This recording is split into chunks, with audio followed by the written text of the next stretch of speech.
Go.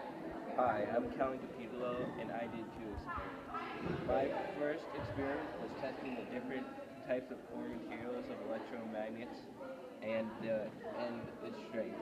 Um, so it was previously believed that the iron core is not the strongest material when it comes to larger electromagnets. I wanted to test this theory.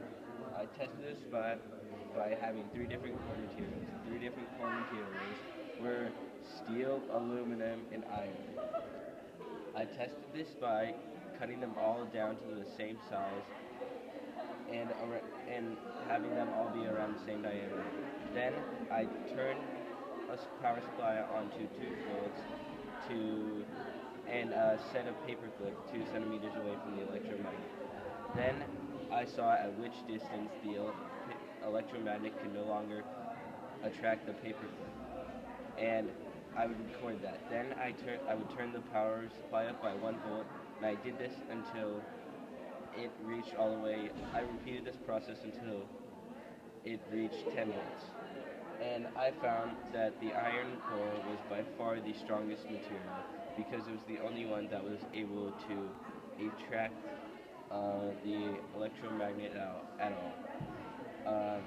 This disproved the previous beliefs that an iron core was not the strongest material, but that may have been because I did not test with a large enough electromagnet. A suggestion for future researchers would be, does the size of an electromagnet affect the core material,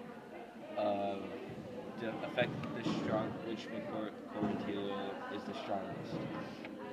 And in my second experiment, I tested the force of attraction between an electromagnet and a paperclip at the end of the rope. I did this by tying a knot or having a loop at the end of a rope and sticking a paperclip on it. Then I cut the rope down to 39 centimeters and hung a certain distance away from an electromagnet. Then I turned the power supply on to 7 volts and I measured the force on it using a spring scale. I found that there was an unclear relationship between these two things,